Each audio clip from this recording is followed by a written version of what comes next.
आज लगभग जुआ भी कम है, कोई बात नहीं, शराब भी लगभग यों के घर में निषेध है, पर हिंसा तो हर घर में घुस गई है। लड़ाई झगड़ा हर घर में कलह मचा हुआ है। यही कलयुग का प्रकोप है। हमारी माताओं ने समय समय पर समाज को सुधारा। बताओ सुधारा कि नहीं सुधारा? समाज में जब महिषासुर आया, जब भगवान शंकर ने भी हाथ खड़े कर दिए, जब भगवान विष्णु ने भी हाथ खड़े कर दिए, जब ब्रह्मा जी ने भी हाथ खड़े कर दिए, हमारा बस का नहीं। तब किसने समाज को बचाया है? भाई हमारी माताओं ने पार्वती बनकर सबका नाश किया।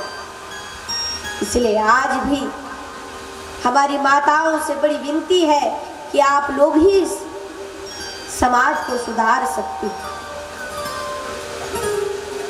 तो आज भी हमारी माताओं को अब देख लो, प्रत्यक्ष प्रमाण, कथा में भाई लोगों की संख्या कम, धर्म कर्म में माताओं की संख्या ज्यादा, और बेचारे भाई लोगों को भी थोड़ा काम से फुर्सत नहीं होती। जब भाई लोग बाहर चले जाते हैं काम से तो माताएं घर पर रहती हैं। इसीलिए अपने हमारी माताओं से ही विनती, हमारी माताओं को ही सब कुछ करना। समाज में फैला हुआ ये महिषासुर, ये कलयुग, इसको भी खत्म करना। तो कलयुग ने कहा महाराज स्थान थोड़ा सा छोटे हो गए, इसमें नहीं, क्योंकि पहले के लोग शराब नहीं पीते थे, शराब नहीं पीते थे, वैश्यालय में नहीं जाते थे, और जुआ भी नहीं खेलते थे, लड़ाई भी नहीं करते थे। तो बोले महाराज एक दो लोग हैं वहां, एक दो कमरों में कैसे है, थोड़ा बड़ा परिवार है। अच्छा, तो सोने में वास दिया, और सोना भी कौन सा? अनीति पूर्वक कमाया गया सोना तुम्हारा सोना हराम कर देगा। जो पसीने की कमाई है, खून पसीने की कमाई है, उस स्वर्ण में तो भगवान का वास है, पर लेकिन दूसरे को परेशान कर कर कमाया गया धन, उसमें कलयुग का वास। अब सोचा कलयुग ने शायद राजा है, इसमें फंस जाएगा। राजा भी घर गए, अगले दिन दूसरा मुकुट पहना, वो मुकुट जरासंध का था, और जरासंध बड़ा पापी राजा था। उस मुकुट में जाकर कलयुग बैठ गया, और परीक्षित ने जैसे ही उसे पहना, बुद्धि भ्रष्ट हो गई। शिकार खेलने चल दिए आज परीक्षित महाराज, शिकार खेलने लगे, कई निर्दयी पशुओं की हत्या की, बड़ी निर्दयता को, पशु मारे गए। अब शमीक ऋषि के पास पहुंचे, महाराज प्यास लगी है, पानी पिलाओ। बेचारे ऋषि है, तपस्या में लीन, सुना नहीं पानी चाहिए। अच्छा लगता है, मैं राजा हूं, सेवा से डर रहा, धनुष बाण निकाला मारने को, फिर सोचा मारना ठीक नहीं, अपने बाण की नोक से एक मरे हुए सर्प को उठाकर गले में डाल दिया। जैसे ही गले में पड़ा, ऋषि तो तपस्या में लीन थे, उन्हें पता नहीं, राजा हंसने लगे और अपने घर को आ गए। इधर ऋषि के पुत्र श्रृंगी चिंता करने लगे, और आज श्रृंगी ने राजा को श्राप दे दिया। इत्युक्त्वा रोषतां राक्षो वयस्य ऋषि बालका, ऋषि बालक ने श्राप दिया।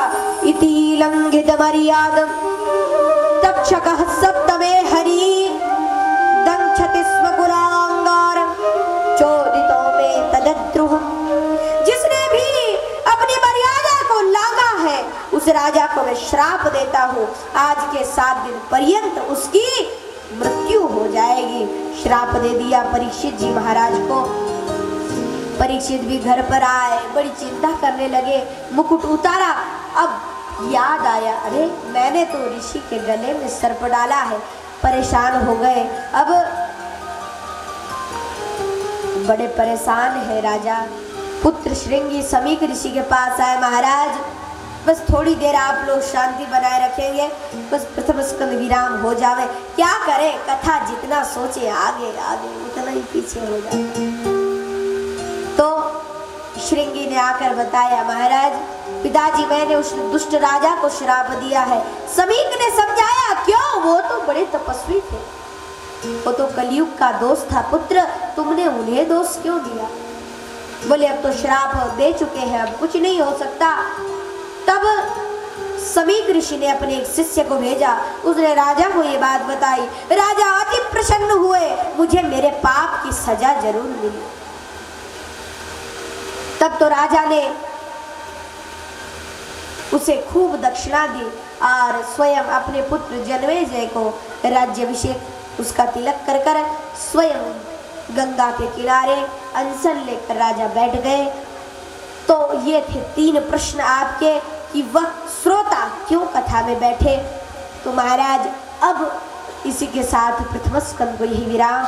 इधर सुखदेव जी आते हैं, निगूढ़ जत्रु पृथुतुंग वक्षसा मावर्तनाभिं बलिवल्गूदरं दिगंबरं वक्तविकीर्णकेशं प्रलम्ब बाहुं स्मरोत्तमाभम्। अब तो सुखदेव जी आए हैं, लंबे लंबे हाथ हैं, बड़े बड़े बाल हैं, उनके केस आए हैं सुखदेव जी। चारों ओर जय जयकार हुई, जो क्योंकि पहले वहां बहुत ऋषि बैठे हुए थे। कुछ ने कहा सिद्धि करो, किसी ने कहा तप करो, किसी ने कहा जप करो। राजा को कोई बात अच्छी नहीं लगी, पर अब सुखदेव जी आए हैं तो अवश्य ही राजा का भला होगा। उसे कथा सुनाने को ऋषिवर तैयार हुए हैं। इसी के साथ प्रथम स्कंद को यही विराम और आज की कथा को भी आगे बढ़ाऊं। बहुत खुशी हो रही, चलो आप लोग भी बेचैन हैं सुनने के लिए, तो आज की कथा को यही विराम, आगे की कथा कल प्रारंभ हो जाएगी। सुखदेव भगवान की जय जय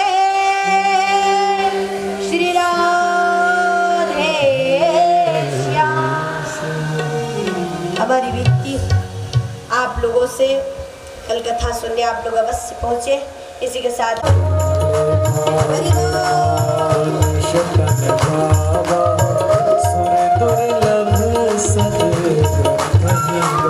जब कई कई जन्मों के पुण्य उदय होते हैं, तब जाकर हमें मानव देह मिलती है। मानव देह में भी जब हम बहुत पुण्य करते हैं, तब जाकर हमें भारतवर्ष में शरीर मिलता है, क्योंकि आज सारी भूमियां तो भोग भूमि है, केवल यही कर्म भूमि है। इसीलिए इसे कहा गया है पुरुषे। यहाँ बालक बालक भारत, गीता में कृष्ण अर्जुन को संबोधित करते हैं, हे भारत।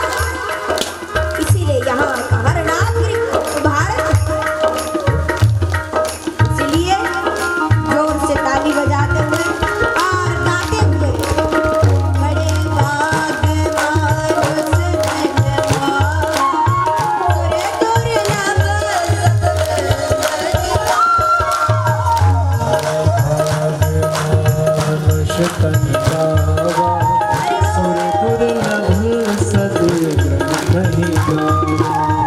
साधन धाम मोक्ष करवारा, कोई न गई परलोक।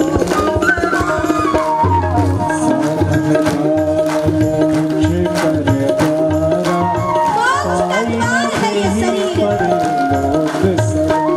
तोता कितना भी क्यों ना रटे, तोते को अगर सिखा दो राम राम बोलना, दिन भर राम राम कहेगा, लेकिन तोते का उद्धार राम बोलने से नहीं होगा। राम अगर मानव कहेगा तभी उसका उद्धार हो सकता है। इसीलिए मानव देह बहुत पुण्यों के द्वारा मिली है। मोक्ष का द्वार है ये शरीर।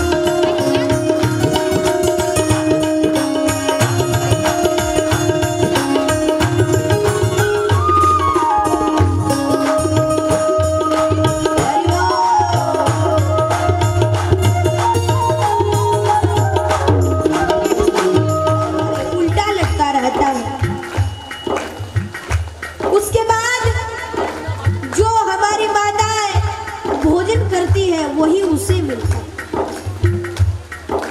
कुछ दिनों बाद जब वो मलमूत्र का त्याग करता है, उससे छोटे छोटे कीड़े उत्पन्न हो जाते हैं और वो उसे गर्भ में बहुत परेशानी, उसे काटते रहते, पर क्या करे, उल्टा लटका है, कुछ कर भी नहीं सकता। और फिर जब हमारी माताएं खट्टी चीजें खा लेती है, उसके कटे हुए स्थानों में वो खटाई पड़ जाती है, फिर तड़पता है। गर्भ के बराबर नरक भूतो न भविष्य। 3 कन्या, देव आकुति, देवहूति और प्रसूति। ये हुई बात। जोरदार तालियां हमारी माताओं के लिए। तो आकुति का विवाह रुचि प्रजापति से हुआ, पुत्र भगवान धर्म हुए, धर्म रूप में यज्ञ रूप धारण किया। इनकी पत्नी हुई दक्षिणा। इधर सबसे छोटी है प्रसूति। प्रसूति का विवाह दक्ष से हुआ। इनकी 16 कन्याएं हुई। 13 का विवाह धर्म से किया। एक स्वधा नाम की कन्या का विवाह पितरों से किया। स्वाहा नाम की कन्या का विवाह अग्निदेव से किया और बची सती, उनका विवाह भगवान शंकर से किया।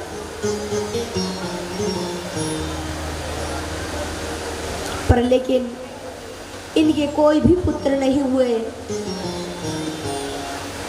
अपने ही पिता के यज्ञ में शरीर त्याग किए।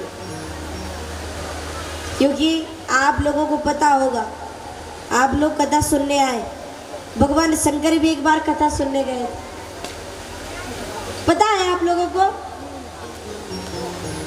रामचरितमानस पढ़ना। एक बार भगवान शंकर के मन में इच्छा हुई, चले जरा कथा सुना रहे।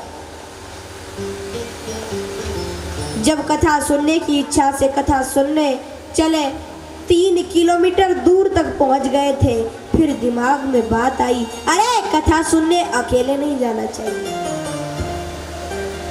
अकेले कथा सुनने कौन कौन आए?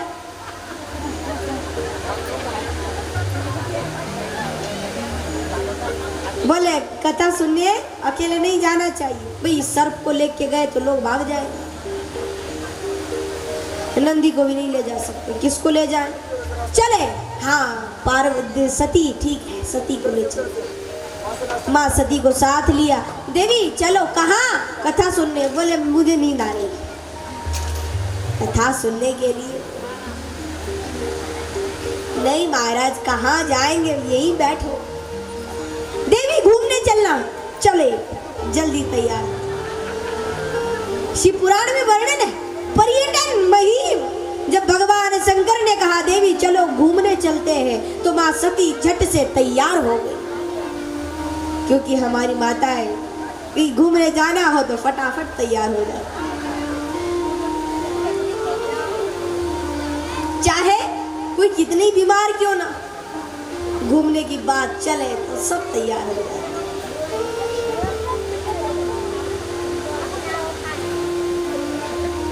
इसीलिए माँ सती तैयार हो गई। चले महाराज। तो सती मैया और भगवान शंकर चले हैं। कई पहाड़, पौधे, झरने, नदी, तालाब दिखाते दिखाते एक ऋषि के आश्रम में पहुंचे। मैया ने कहा यहाँ क्यों? बोले चलो तो सही। जाकर भगवान शंकर बैठ गए। सुनी हरि कथा। जैसे ही कथा सुनी, एक भाव तुलसी जी का कथा सुनी और दूसरा भाव ये कथा सुनकर सुन्न हो गए। जैसे अचानक कभी सांप दिख जावे तो आदमी खड़ा का खड़ा ही रह जाता, सुन्न हो जाता है डर के मारे।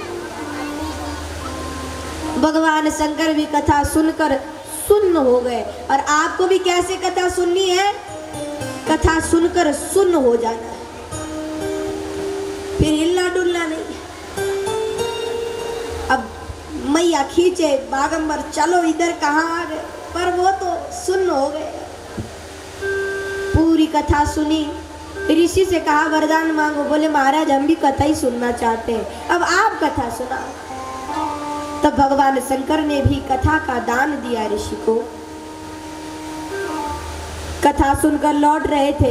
एक बात ध्यान से सुनना, अगर कथा सुनने की इच्छा नहीं है, कथा में आओगे तो राम को नहीं समझ पाओगे। कथा में आए हो तो ध्यान से कथा सुनना। कथा अगर ध्यान से सुनी गई तो उद्धार करा देती है, और अधूरी बात सुन ली तो बहुत बुरा भी हो जाता है। सती मैया कथा को ना समझ सकी क्योंकि ध्यान कथा में नहीं था। आज जब वापस को लौटे, रास्ते में दंडक बनाया। दंडक वन में भगवान श्री राम, भैया लखन रुदन कर रहे। कहाँ होगी सीता, किस स्थिति में होगी, कैसी होगी, ऐसी चर्चा करते करते राम जी के आंखों में आंसू हैं। लक्ष्मण महाराज भी समझाए जा रहे हैं, भैया चिंता मत करो, यही कहीं होंगी भाभी। ये नजर जैसे ही बाबा की पड़ी, भगवान शंकर की नजर राम जी पर पड़ी। देखना, अगर कथा को ध्यान से सुनोगे तो भगवान को पहचान जाओगे, कभी भगवान मिले तुमको, पर पहले ध्यान से सुननी पड़ेगी। तो बाबा ने तो भगवान को पहचान लिया, इसलिए झट से प्रणाम किया। सती मैया ने कहा किसको प्रणाम कर रहे हो महाराज, ये कौन है? अरे ऐसा ना कहो देवी, ये तो मेरे स्वामी भगवान श्री राम है। ये है श्री राम, ये तो रो रहे हैं, ऐसे भी क्या भगवान हो? अब सुनो सती की परिभाषा। सती ने क्या कहा? भगवान शंकर ने कहा नहीं देवी यही भगवान। लेकिन फिर सती मैया ने कहा अरे महाराज, भगवान तो वो होते हैं जिनके कई नौकर होते हैं, आगे पीछे कई रथ चलते हैं, कई सैनिक उनकी सेवा में लगे होते हैं, और महाराज जिसके पास 6 भग होते हैं वही भगवान कहलाता है। ये सती की परिभाषा। लेकिन भगवान शंकर ने कहा ए देवी, यहाँ साधन ना देख, साधना देख। राम इस समय साधना कर रहे हैं। बोले महाराज, स्त्री के लिए जो रोवे वो कभी भगवान हो सकता है क्या? मैं नहीं मानती, क्योंकि कथा ध्यान से नहीं सुनी, भगवान को नहीं समझ पाई मां सती। तब भगवान शंकर ने भी कहा जाओ सती परीक्षा ले, जाओ परीक्षा ले।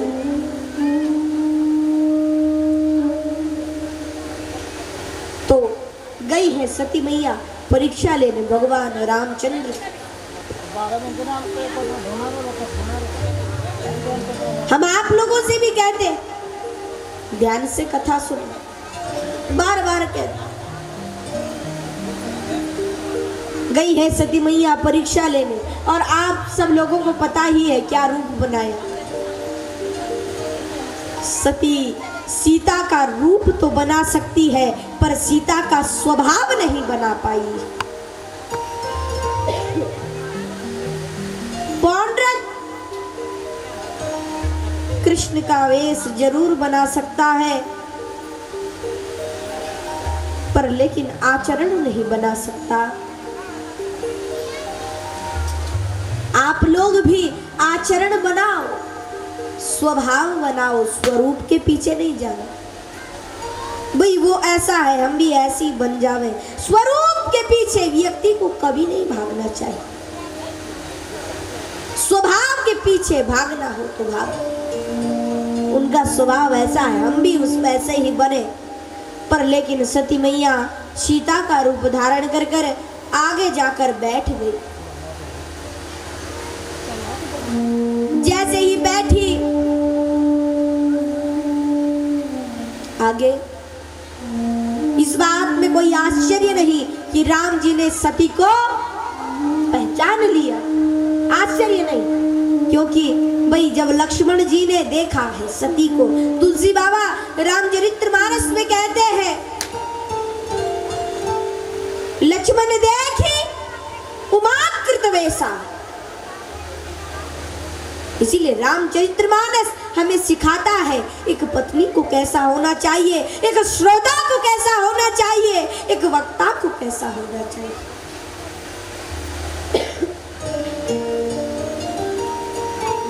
लक्ष्मण देखी उमाकृत वेशा। अरे ये सीता थोड़े, ये तो सती है, ये यहाँ कैसे, और वो भी सीता मैया का रूप बना। और जब सामने वाला बगल वाला लक्ष्मण पहचान जावे तो राम जी पहचाने, इसमें आश्चर्य नहीं होता। राम जी ने देखा तो गए, प्रणाम माता जी, और ठीक हो?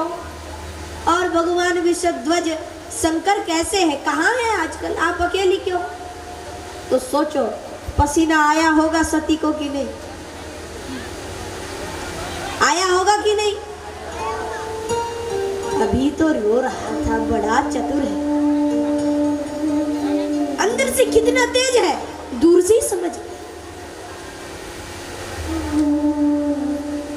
इसलिए भगवान ने सती को पहचान लिया।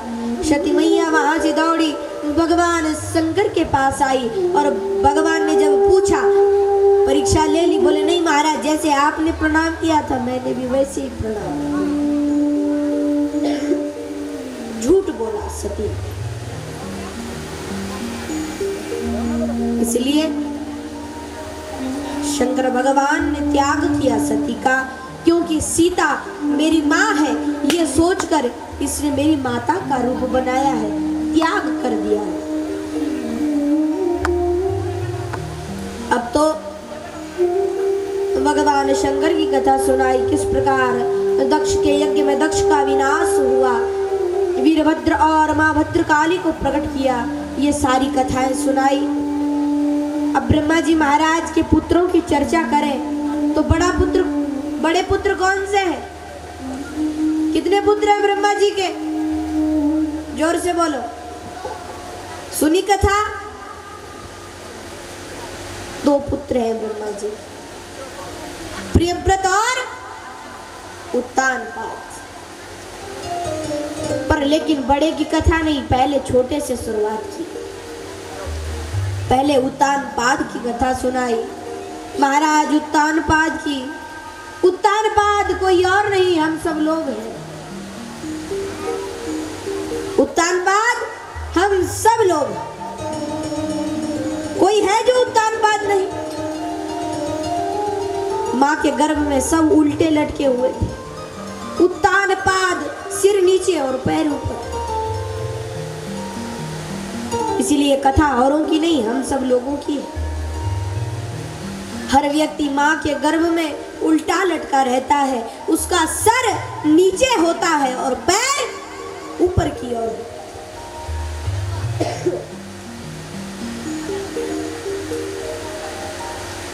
इसलिए उत्तानपाद की एक पत्नी है, आप सबको विदित ही होगा, उनका नाम सुनीति है।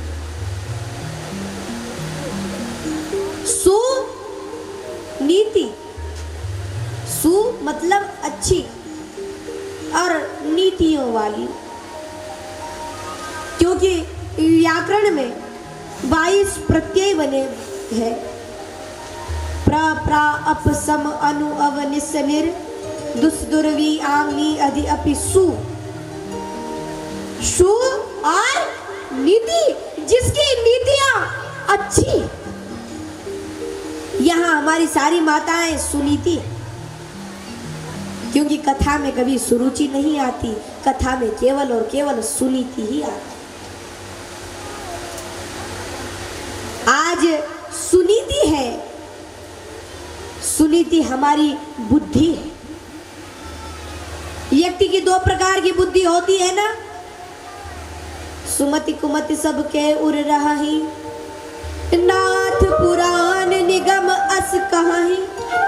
हर व्यक्ति की के अंदर दो प्रकार की बुद्धि होती है, सुमति और कुमति। तो उत्तानपाद हम सब लोगों के पास हमारी पहली पत्नी है सुनीति, पर लेकिन सुनीति के कोई पुत्र नहीं। राजा ने दूसरा विवाह किया सुरुचि से। सुरुचि जो अपनी रुचि से चले, दूसरे की रुचि से नहीं। तो सुरुचि ने सुनीति को जंगल में भगा दिया। सुरुचि और राजा उत्तानपाद महल में रहने लगे, सुनीति अकेले ही जंगल में रहने लगी। सुनीति के एक पुत्र हुए, नाम है ध्रुव।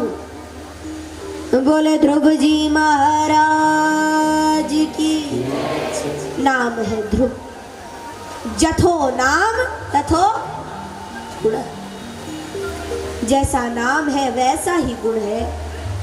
अटल है अपनी प्रतिज्ञा पर, एक बार जो सोच लेते हैं उसे कर कर ही निभाते हैं।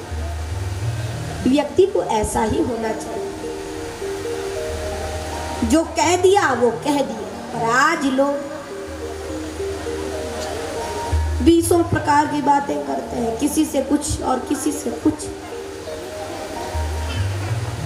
लेकिन ध्रुव भक्त सदैव दृढ़ रहता है अपनी भक्ति में। ध्रुव विश्वास की प्रतिमूर्ति है। ध्यान से सुनना। एक बार 3 मित्र बैठे हुए। माता, आप लोगों से बार बार विनती है, क्योंकि क्या करें, जो ज्यादा होते हैं ना, बोला भी उन्हें ही जाता है। इसीलिए एक बार 3 मित्र बैठे हुए, बैठकर, पर लेकिन तीनों बड़े उदास, बड़े चिंतित थे। एक ने पूछा, भैया तू क्यों नाराज है? उसने पूछा, तो तुम ही बता दो, तुम ही क्यों नाराज हो?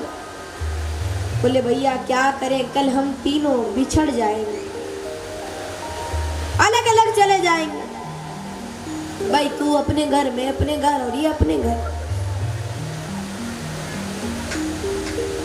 तो एक ने पूछा बीच वाले ने, भैया ऐसा बता, बड़े कभी तुझसे मिलना हो तो कहाँ मिलूं? अपना पता दे दो, फोन नंबर। बोले, फोन मोबाइल तो मेरे पास है नहीं, पर बता सकता हूं मैं कहाँ मिलूंगा। कहाँ? बड़ा ज्ञान, उस ज्ञान नाम के बड़े मित्र ने कहा, मैं विद्यालय में मिलूंगा। कहाँ मिलूंगा? विद्यालय में, कहीं पाठशाला में, शिक्षा का स्थान जहां होगा, मैं तुम्हें वहां मिलूंगा। और भाई बीच वाले, तू बता तू कहाँ मिलेगा? बीच वाला था धन। बोले, मैं तो कहीं किसी सेठ के पास ही मिलूंगा। अच्छा, तो भाई पहचान लेना, मिलेगा। हाँ हाँ बिल्कुल। बेचारा तीसरा मित्र बड़ा उदास था। तू बता तू कहाँ मिलेगा? वो कोई और नहीं, विश्वास था। उसने कहा, भाई एक बार चला गया तो मैं कभी नहीं मिलूंगा। विश्वास एक बार जब चला जाता है किसी पर से, तो फिर कभी नहीं मिलता।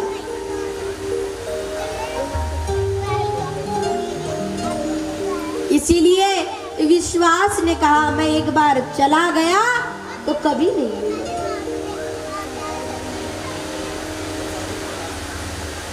तो ध्रुव जी महाराज विश्वास की प्रतिमूर्ति है। इधर सुरुचि का भी एक पुत्र है, नाम है उत्तम। भाई जब हम सुरुचि अपनी रुचि से कार्य करें तो कोई चाहता है कि मैं खराब पहनूं, खराब, मैं उत्तम भोजन करूं, है, हम उत्तम वस्त्र पहने, हम उत्तम जगह बैठे, उत्तम पीठ लगाने को मिले, उत्तम कुर्सी मिले, सबको उत्तम ही उत्तम चाहिए। तो ध्रुव जी तो अटल थे ही, माँ को प्रणाम कर कर चल पड़े। माँ तब लौटूंगा जब भगवान मिल जाएंगे।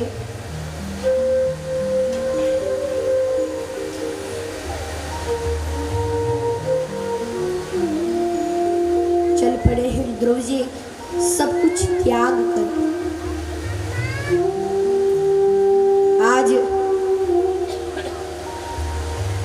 जंगल की ओर चले। एक सैनिक मिला, रुक जाओ महाराज, आपके पिताजी कह रहे हैं कि आपको थोड़ा राज्य पाठ दे देंगे, उसी में प्रसन्न हो जाओ। ध्रुव जी रुके नहीं, चल पड़े। रास्ते में नारद मुनि मिले। अब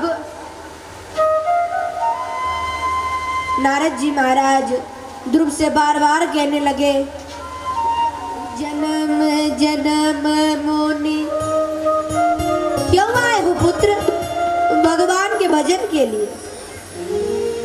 कौन हो ध्रुव? किसके पुत्र हो? उत्तानपाद। तो भटक गए हो? हाँ भटक गया हूँ, इस संसार में, इस भवाटवी में भटक गया। तो यहाँ किस लिए? महाराज भगवान को पाना चाहता हूँ। नारद हंसने लगे और हंसते हुए कहा, आप लोग तालियों से सेवा करेंगे। जन्म जन्म मोरे जतन कराही, अंतराम कही आवत। जन्म मोरे जतन कराही, अंतराम कही आवत नाही।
भगवान से मिलाते हैं, आप तो भगवान से दूर कर रहे हो, आप नारद नहीं हो सकते। अब तो नारद जी हंसने लगे, समझे ये मानने वाला नहीं, फिर भी परखने के लिए मानो। आप लोग कोई घड़ा ले, घड़ा अगर किसी ने लिया क्या घड़ा? कभी किसने लिया घड़ा? हाथ उठाना जरा। जिसने घड़ा खरीदा है हाथ उठा। बहुत अच्छे। तो घड़ा कैसे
ध्रुव ने कहा क्यों महाराज?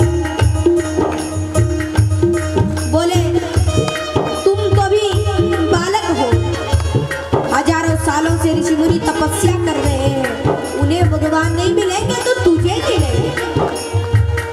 ध्रुव जी ने कहा महाराज उन्हें आप भी तो नहीं मिले और मुझे आप मिल गए हो, इसीलिए भगवान भी मिल जाए। क्योंकि नारद जिसको मिले हैं भगवान उसे अवश्य मिले। नारद कंस को मिले तो कंस को भगवान मिले, नारद हिरण्याक्ष को मिले तो भगवान हिरण्याक्ष को मिले, नारद प्रहलाद को मिले तो भगवान प्रहलाद को मिले हैं। तो महाराज आप मुझे मिले हो तो लगता है भगवान भी मुझे मिल जाएंगे। और बात है जानने की तो वैसे तो सोई जान जई देहु जनाई, जाने तुम्हारी होई जा। हाथ उठाकर बहुत सुंदर, देखो कितनी सुंदर तालियां बजा रही है।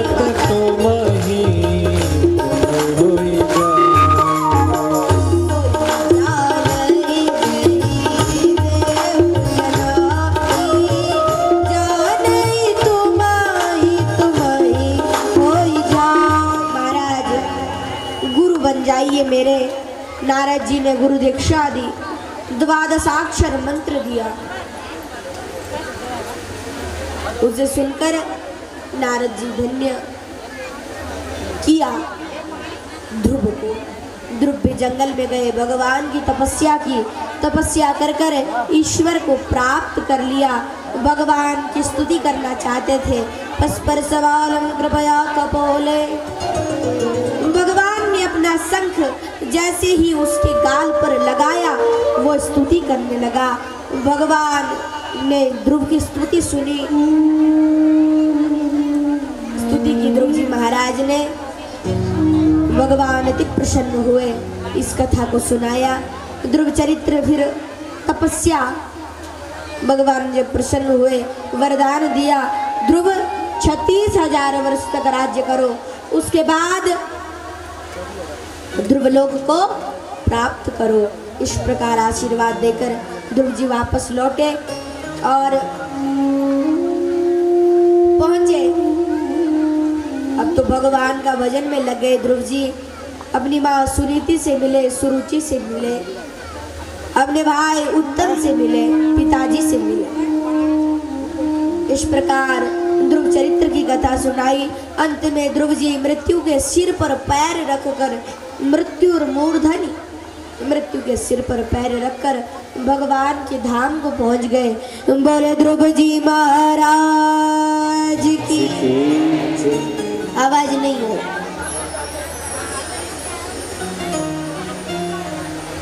आवाज नहीं आती आप लोगों की, क्यों? आवाज आनी चाहिए कि नहीं? भूख तो नहीं लग गई आप लोगों को? नहीं भूख लगी हो वैसे तो अगर थोड़ी देर कथा रुक जावे तो कहे ही क्या, ऐसा लगेगा पूरा बाला सोड़ी यहीं आ गया। और कथा चले तो जय, कई तो जमाई लेते हुए जय, कई हाथ भी नहीं उठा सकते बेचारे जय। भाई जोर से आवाज आनी चाहिए आप लोग। बोले ध्रुव जी महाराज की। अब ऊपर वालों की आवाज, आप लोगों पीछे वालों की बिल्कुल नहीं है। बोले कृष्ण चंद्र भगवान की, सुनीति मैया की। इस प्रकार ध्रुव जी के वंश का वर्णन हुआ। इसी के साथ चतुर्थ स्कंद को यही विराम। श्रीमद् भागवत महापुराण के पंचम स्कंद में प्रवेश करें। भागवत जी के पंचम स्कंद में राजा रहुगण और भरत जी महाराज की कथा सुनाई। उत्तानपाद के वंश को यही समाप्त किया है और प्रियव्रत के वंश को सुनाया। राजा प्रियव्रत के वंश में आगे चलकर आग्निद्र हुए। आग्निद्र के ही वंश में भगवान ऋषभदेव हुए और ऋषभदेव के पुत्र भरत हुए। हमारे देश में 3 भरत हुए हैं और 3 बोलते क्यों नहीं राम हुए। राम भी 3, भरत भी 3। जोर से बोलना, कितने राम हुए? 3। कौन कौन से? तो इसीलिए ध्यान से सुनना। कोई पूछे आज क्या सुना, बोले 3 रामों की कथा सुनी। 3 राम, एक भरत जी के भाई राम श्री राम मर्यादा पुरुषोत्तम, दूसरे परशुराम और तीसरे बलराम। कितने राम हो गए? अब 3 भरत कौन कौन? राम जी के भाई भरत, फिर ये वाले भरत जड़ भरत, और सबसे अंतिम शकुंतला पुत्र भरत। इन 3 भरतों के नाम से ही इस देश का नाम भारत पड़ा। इसीलिए कोई पूछे कि यहाँ का नाम भारत क्यों पड़ा, तो क्या कहोगे? भाई यहाँ भरत जैसे प्रतापी राजा हुए, इसीलिए यहाँ का नाम भारत पड़ा। आपको परसों हमने पूछा था कि यहाँ का नाम बालासोर क्यों पड़ा। अब तो याद होगा ना आप लोगों को।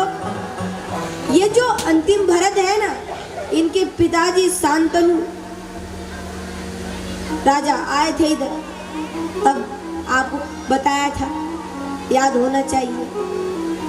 यहाँ माता के दर्शन हुए उन्हें एक बाल स्वरूपा में, इसीलिए यहाँ का नाम बालासोर पड़ा। तो ये जो दूसरे नंबर के भरत है, जड़ भरत, जड़ भरत नाम जरूर है पर ज्ञान योगी। योग भी 3 है, भक्ति योग, ज्ञान योग और कर्म योग। राम जी के भाई भरत भक्ति योग में विश्वास रखते हैं और उसके आचार्य। कितनी भक्ति है भरत जी के अंदर, देखा आप लोगों ने। आज तो भाई लोग एक खेत के लिए लड़ जाते हैं, थोड़ी सी जमीन के लिए, और भरत जी महाराज ने पूरी अयोध्या का ही त्याग किया। बैठेंगे तो भैया, नहीं बैठेंगे तो कोई नहीं। चरण पादुका रखी। तो भक्ति योग है इनके अंदर। जड़ भरत ज्ञान योगी और दुष्यंत पुत्र भरत ये कर्म योगी।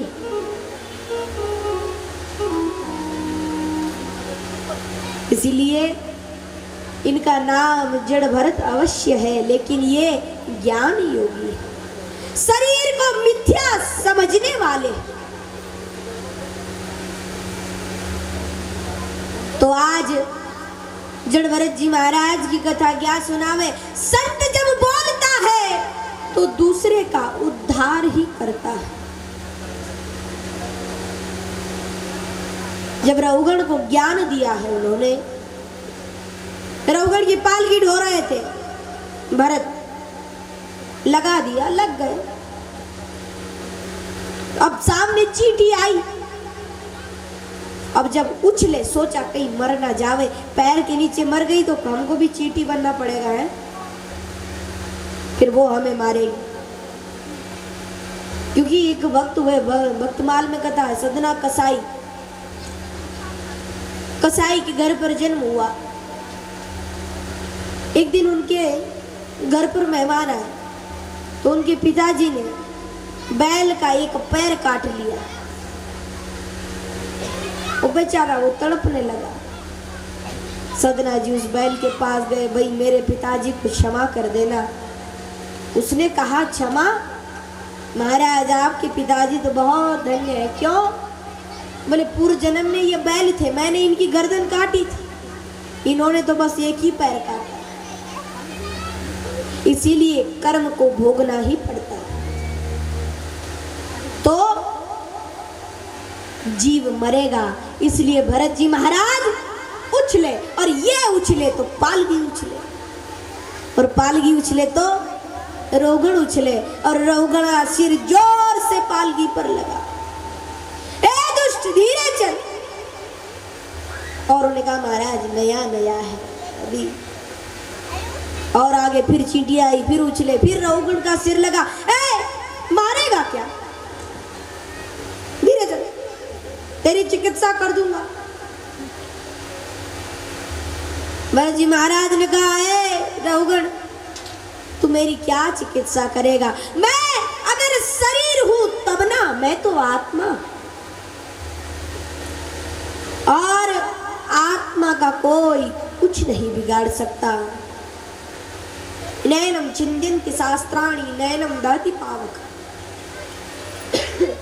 आत्मा अजर अमर है, ईश्वर अंश जीव अविनाशी, चेतन अमल सहज सुख राशि। हम तो भगवान की संतान हैं, उनके ही समान अमरत्व है हमारे अंदर। रघुगण को भरत जी की बात में वेदों का सार लगा।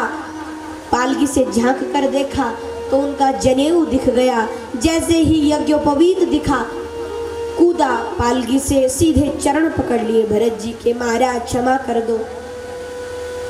और उस समय उसने स्तुति की,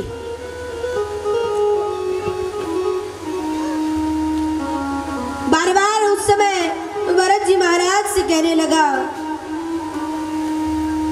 कि महाराज इंद्र कुलिजम सूल विशाला, काल दंड हरि चक्र कराला, इनकर जो मारे नहीं मरही, विप्रद्रोह सुर पावक जरही, न त्र्यक्षशूला न यमस्य दंडा। महाराज मैं किसी से नहीं डरता। कहा है उसने उस समय, स्वीकार किया है,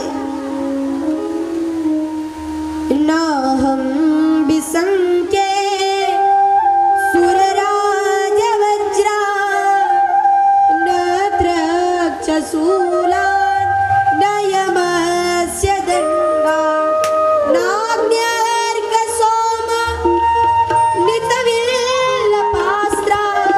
चंके वृषण नकुला विमाना, चंके वृषण नकुला विमाना।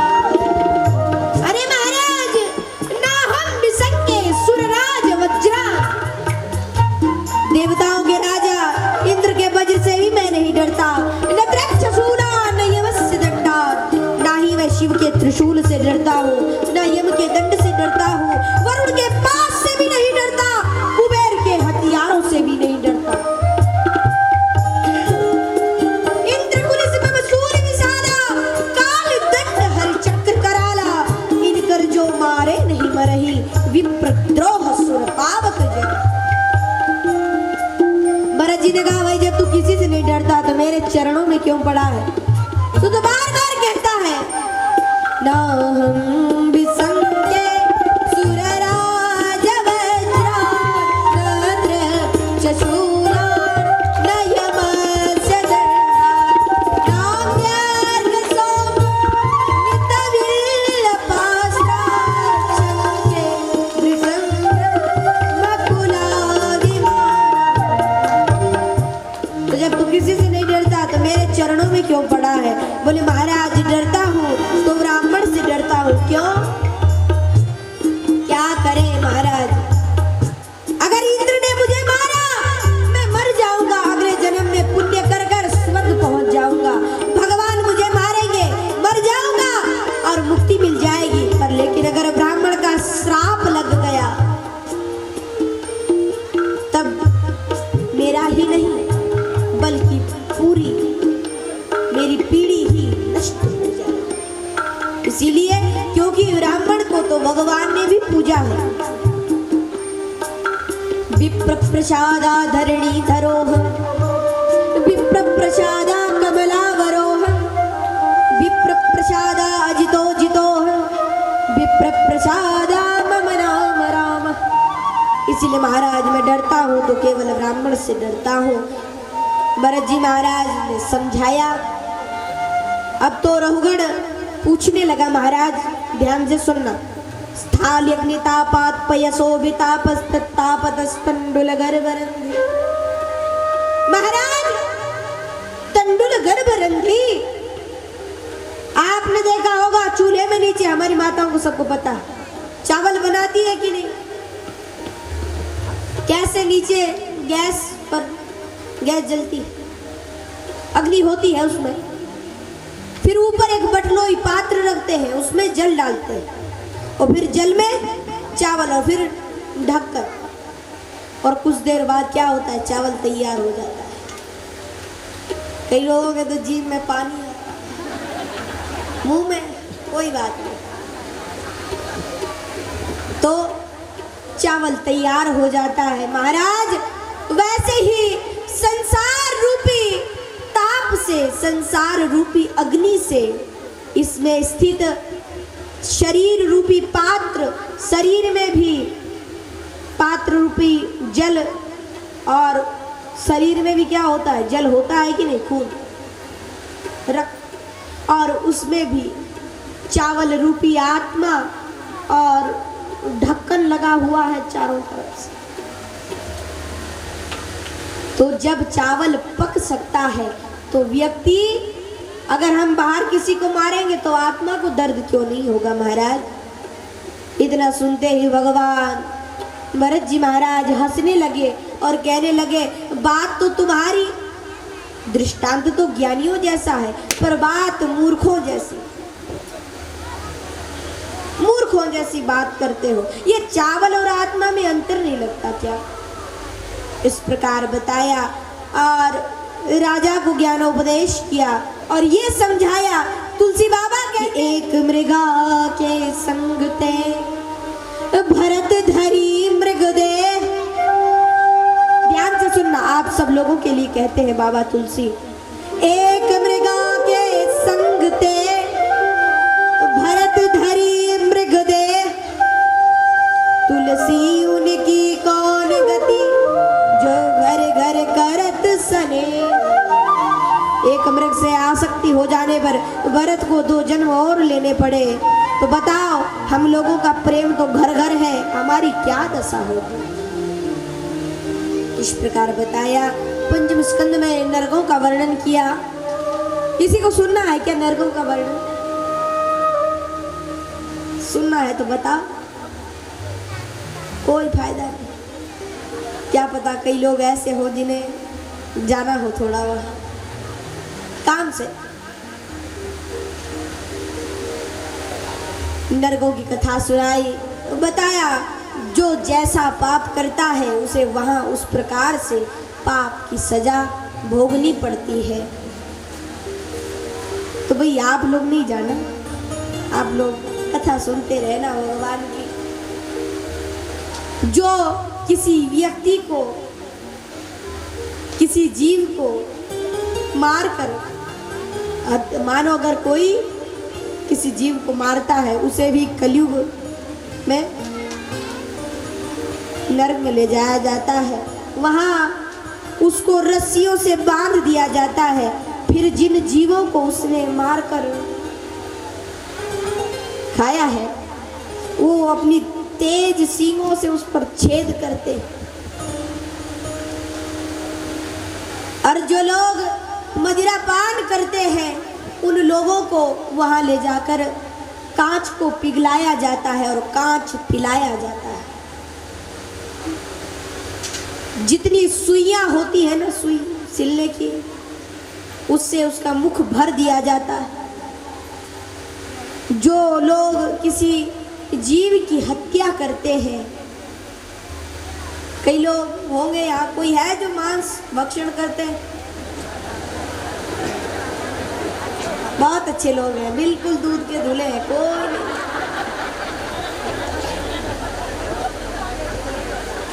जो लोग मांस भक्षण करते हैं उन्हें वहां ले जाकर पहले उन्हें बांधा जाता है। ध्यान से सुनना। फिर यमदूत धनुष बाण लेकर तैयार रहते हैं, छेद देते हैं उसके शरीर को। जब बाण जैसे भीष्म के लगे थे ना, भीष्म महाराज को भी पता क्यों लगा, उन्होंने एक बार एक सर्प को मारा था और जैसे खेल खेल में ही उसमें प्राण बचे हुए थे, सर्प को फेंका, वो जाकर कांटों में गिरा और सर्प को कई कांटे चुभ गए, इसीलिए उतने बाण खाने पड़े। इसीलिए फिर एक एक जगह से छेदा जाएगा है, फिर पकड़ा जाएगा, फिर काटा जाएगा, जब छोटे छोटे टुकड़े हो जाएंगे। पर बात एक है, मर नहीं सकते। दर्द हो रहा है, शरीर के अलग अलग टुकड़े हो गए, यहाँ तो गर्दन कटे तो एकदम आदमी मर जाता है, लेकिन वहां एक बार का मरा हुआ है, फिर से नहीं मर सकता। दर्द हो रहा है, टुकड़े टुकड़े अलग। फिर पकौड़ी खाई, पकौड़ी को हमारी माताएं तेल में डालती है ना, तो बस फिर उन टुकड़ों को तेल में चिल्लाता, क्योंकि कई टुकड़े हैं फिर भी मरा नहीं, वही तड़प रहा है। फिर तड़पेगा, फिर उसे निकालते हैं, वो फिर चबाते हैं, फिर से शरीर बनाते हैं उसी का, फिर मारते हैं। वैसे इतना मारते हैं, नंगे पैर अंगारों के पर दौड़ाते हैं। इसीलिए आप लोगों से विनती है, आज तक जिसने मांस का भक्षण किया हो, कोई बात नहीं, पता नहीं थी, अनजाने का पाप नहीं लगता, जो पता ना, पर अब जिसको पता लग गया हो, अगर कोई ऐसा हुआ तो डबल पाप भोगना पड़ेगा। अब लोग कहते हैं कोई बात नहीं, आज मांस खा लिया, कल कथा सुनने चले जाएंगे, सारे पाप धुल जाएंगे।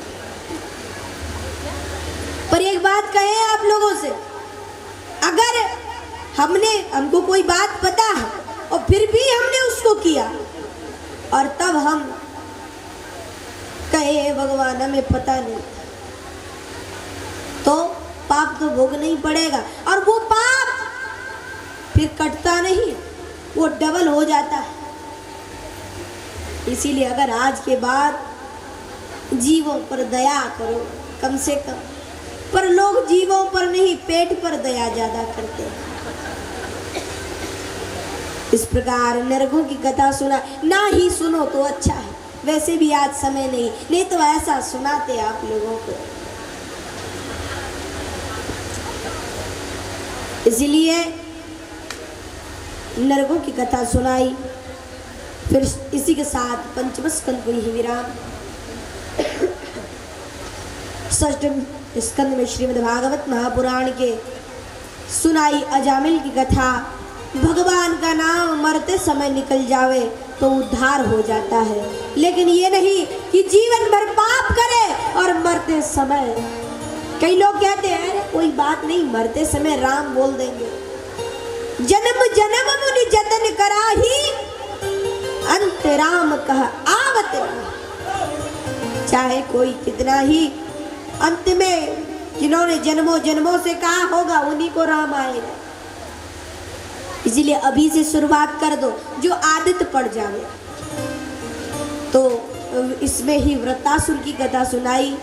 वृत्तासुर ने किस प्रकार भगवान की स्तुति की। शरीर चाहे कोई भी क्यों ना हो, अगर भगवान में लगा है तो हमारे भारत देश में इतना क्या कहे इस भूमि की। गायन्ति देवा खिल गीतकारी, धन्यास्यते भारत भूमि भारी। यहाँ तो कौवा भी कथा कहता है, बता। काकभूषुंडी जी गरुड़ को ज्ञानोपदेश करते हैं। इसीलिए इस भारत भूमि में का कहना, इसलिए षष्ठम स्कंद को विराम। सप्तम स्कंद में प्रहलाद चरित्र की कथा सुना।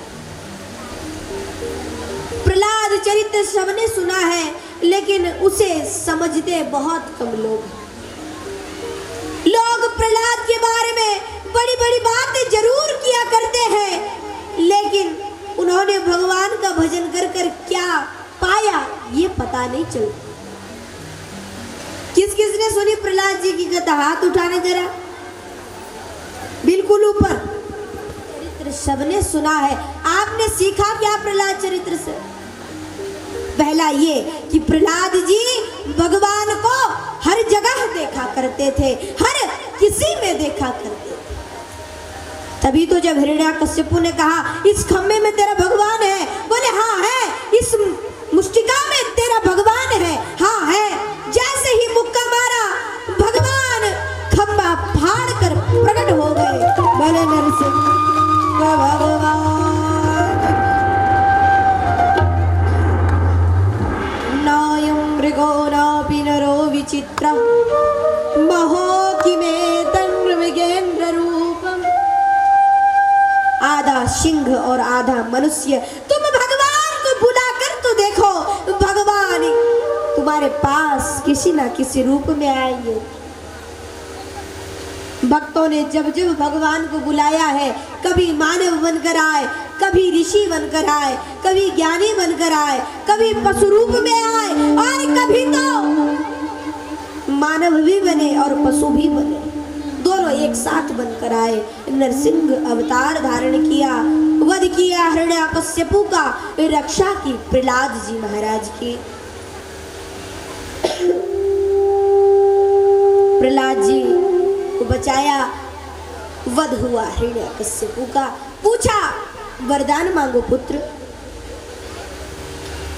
आपने सुना होगा जब भगवान नरसिंह ने उसका काम तमाम कर दिया, सिंहासन पर बैठे हैं, पर भृकुटी विलास बोलते क्यों नहीं?